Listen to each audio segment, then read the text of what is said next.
The story of Larry Ellison is not the story of a man who rose through approval, acceptance, or validation. It's the story of someone who was rejected so many times, underestimated so consistently, and dismissed so thoroughly that he built one of the most powerful companies in the world out of pure defiance. And before we go deeper, I want you to understand something that every biography, every colleague, every former employee says in one form or another. Larry Ellison is fueled by rejection like rocket fuel. But before we start unpacking the psychology that shaped Oracle, let me invite you to subscribe to the channel. Because every week we dissect the minds of the most iconic business builders in history and pull out the lessons they used to reshape entire industries. Now, Larry's story begins in a way that almost predicts the man he would become. He was born to an unwed teenage mother in New York City, handed over to relatives in Chicago, and raised without wealth, privilege, or a sense of belonging. By the time he was a young adult, he had already collected a lifetime supply of the world telling him no. He dropped out of college not once, but twice. He drifted through jobs in tech companies where managers told him he lacked discipline, where coworkers dismissed him as reckless, where supervisors warned him he didn't fit in. And the truth is, they were right. Larry Ellison never fit into anyone's system. So he built his own. Every great entrepreneur has a moment where their internal narrative crystallizes. For Ellison, it was the realization that the institutions around him, schools, corporations, society rewarded conformity, but conformity suffocates people like Larry. His mind was too fast, too contrarian, too unwilling to accept limits. So he went where people like him always go, into the unknown, into software, into databases, into a field where no one had yet drawn clear boundaries around what was possible. And here's the part that fascinates me. Every time I reread his biographies, Larry didn't build Oracle because he saw a market opportunity. That's how people talk about it now, after the fact. No, Larry built Oracle because he wanted to prove people wrong. He built Oracle because he wanted power. He built Oracle because he wanted control over his destiny in a world that tried relentlessly to control him. And the technology he built became the mechanism for that revenge. In 1977, he co-founded a tiny company called Software Development Laboratories with two colleagues. They had almost no money, no prestige, and no safety net. What they did have was a radical idea inspired by a little-known IBM research paper describing a new kind of database model, the relational database. IBM themselves weren't using their own breakthrough, and Larry noticed the opportunity instantly. This is something every Ellison biographer highlights. He has a predator's instinct for sensing weakness in giants. He saw what others didn't. He saw that relational databases could reorganize how information was stored, accessed, scaled, and secured. And more importantly, he saw that IBM's hesitation created a vacuum. Larry Ellison's entire career is built on exploiting vacuums. The way he talked about IBM in those early years wasn't the way a young founder talks about an industry leader. It was the way a hunter talks about prey. And that energy, that defiant hunger, became the heartbeat of Oracle's rise. When Larry Ellison built the first version of Oracle, it wasn't elegant. It wasn't polished. It wasn't even stable by today's standards. But here's the part most people miss.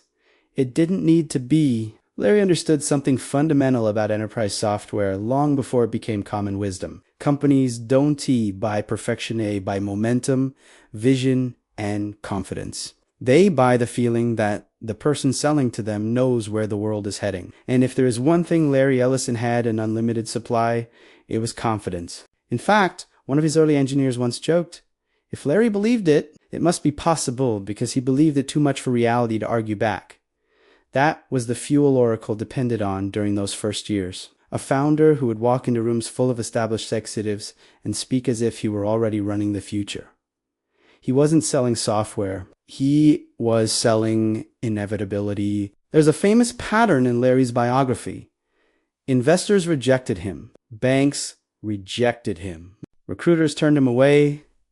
Customers ignored him. But Larry had absorbed so much rejection growing up that he had developed an immunity to it. When most founders would hesitate, he pushed harder.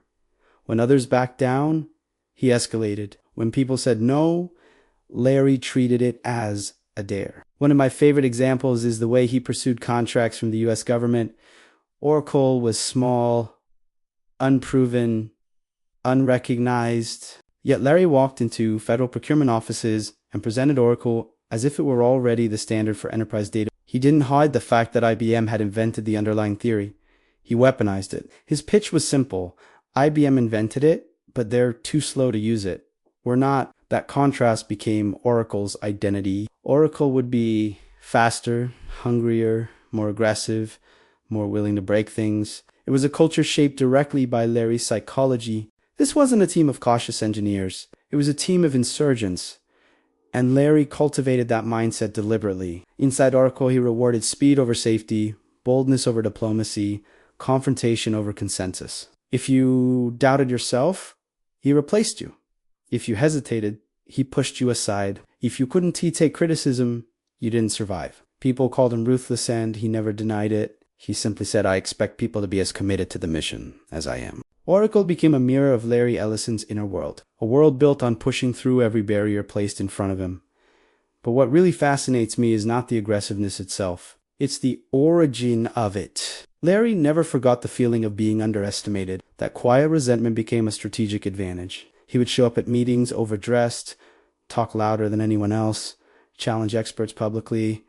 It wasn't arrogance. It was armor. It was the psychological weapon he forged in a childhood where he felt invisible. And he used that weapon to transform Oracle from an obscure database company into a rising force that threatened the foundations of the tech industry. As Oracle grew, Larry Ellison entered the phase of his career that every biographer circles back to, the era where he turned competition itself into a psychological battlefield. If the early years were defined by his need to prove the world wrong, the next years were defined by something even more potent. His conviction that Oracle wasn't merely a software company, it was a weapon. And IBM was the target. For Larry, IBM represented everything he despised: bureaucracy, complacency, slow thinking, and an entitlement to industry dominance. He saw them the same way a young boxer sees a champion who's been undefeated for too long, vulnerable precisely because of their confidence. And so he crafted Oracle's culture around one simple question: how do we build a company that can outmaneuver giants? This is where Larry's rejection field psychology evolved into a strategic philosophy. He understood that Oracle could never beat IBM by playing IBM's game. So he flipped the board. He made Oracle faster, more aggressive, more flexible, more willing to release products before they were perfect, because speed created opportunity. Imperfection could be fixed later. Lost momentum could not. There's a moment described in early Oracle histories that captures this mindset perfectly. Larry once told his team, if we don't break something today, we didn't move fast enough. It wasn't bravado. It was the operating principle of Oracle's entire culture. And it worked. While IBM was still evaluating whether relational databases should be commercialized, Oracle was already selling version after version, improving them in real time, building customer loyalty through audacity. And then came the moment that forever defined Oracle's reputation. Larry began publicly attacking IBM, not through insults, but through technical superiority. He issued challenges. He compared benchmarks. He pointed out flaws. He did interviews where he spoke about IBM with the tone of someone describing a declining empire. Most founders would never dare. Larry didn't hesitate. That's the psychology of a man who has lived his entire life refusing to accept the roles others tried to assign him. Inside Oracle, this competition created a kind of electricity. New hires felt like they were stepping into a crusade, not a corporation. Meetings were intense. Expectations were extreme. Every engineer, salesperson, and manager was trained to think one way: assume the battle never ends. That perpetual combat mindset eventually pushed Oracle ahead in the database market, well before the rest of the world realized the scale of the shift. And here's the irony that makes Larry Ellison such a compelling character. The more Oracle succeeded, the more he felt the weight of his own past. Success didn't soften him. It sharpened him. He remained obsessed with not becoming what he fought against. In his mind, IBM wasn't just a competitor. It was a warning what happens when a company loses its edge and starts believing its own myths. Larry Ellison refused to let Oracle grow comfortable. He refused to let it behave like a winner. He wanted it hungry, defiant, on the offensive, always. And that mindset would soon lead to the next era of his empire, where Oracle stopped playing defense entirely and began devouring companies at a scale no one in Silicon Valley had seen before. By the mid-1990s, Larry Ellison had already proven something remarkable.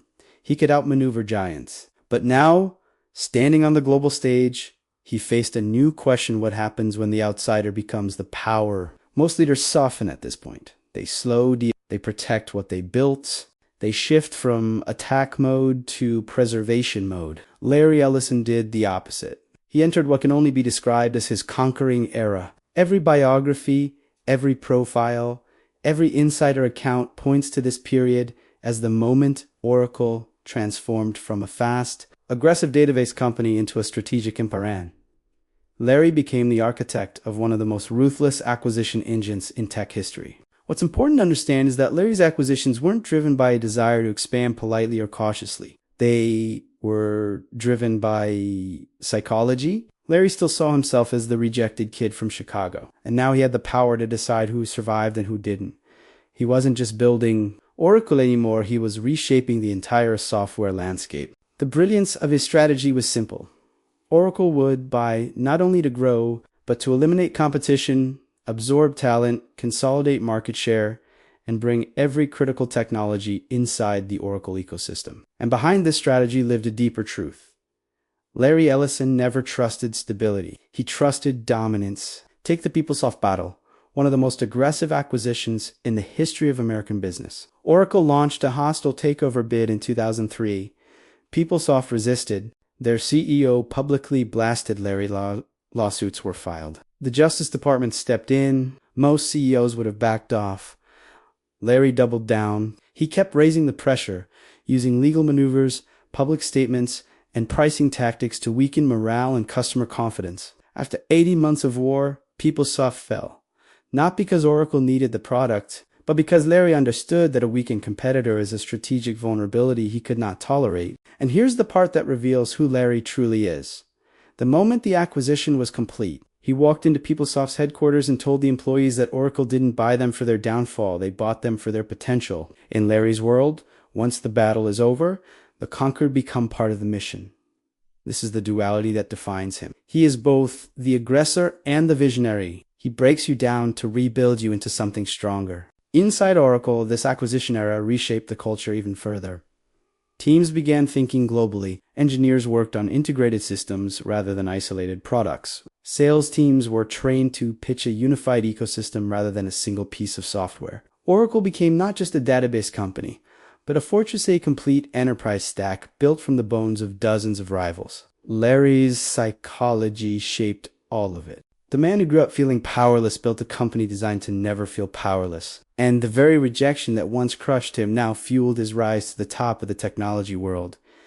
But his story doesn't end with dominance, because every empire faces a moment when it must decide what it will become next. And for Larry Ellison, that moment came when Oracle confronted the cloud revolution. When the cloud revolution began reshaping the industry, most legacy software leaders reacted with hesitation. Some denied it, some downplayed it, others scrambled to adapt. But Larry Ellison did something very different, something only someone with his psychology could do. He mocked it publicly. He went on stage and said, "The cloud, that's just someone else's computer." High magi jokes. He rolled his eyes. He drew laughter from crowds. And the tech world thought he was out of touch, that Oracle was about to become another fallen giant. But here's the twist. Every biography emphasizes, Larry Ellison never mocks something unless he already has a plan. His ridicule isn't ignorance, it's misdirection. It's the same strategy he used decades earlier against IBM. Make the world underestimate you while you build your... Behind the scenes, he was moving Oracle into one of the most aggressive transformations in corporate history. He wasn't rejecting the cloud. He was rejecting the idea of being second place in it. And to understand how Larry approached the cloud, you have to understand how deeply competition lives in his bloodstream.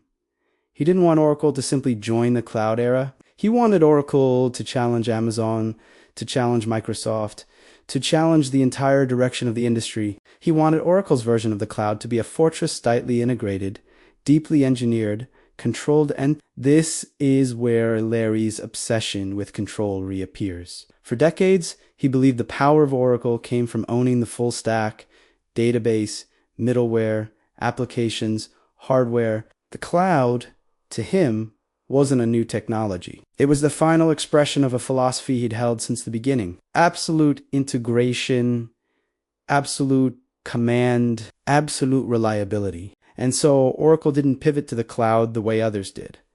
Larry rebuilt the company from its foundation, new data centers, new infrastructure, new hardware built with the old Sun Microsystems acquisition, new pricing models, new engineering demands, and most importantly, new expectations. Inside Oracle, employees described this era as a new kind of warless visible, but far more demanding. Larry pushed teams to redesign Oracle's database to fit the cloud model, to rethink performance, to compete with companies far younger and more flexible. To do this, he drew on the same psychology that shaped his entire life. Use rejection as power. People said Oracle would never catch up. They said Oracle was too late, too slow, too rigid. Larry turned those criticisms into fuel, just as he always had. Instead of retreating, he accelerated. Instead of apologizing for being late, he declared Oracle's approach superior. This is a pattern that has followed him since his earliest days. Let the world misunderstand him, give them a narrative to cling to, then outperform them so completely that their assumptions collapse. And beneath all of this was something deeper, a fear that Oracle might become the very thing he fought against in his youth.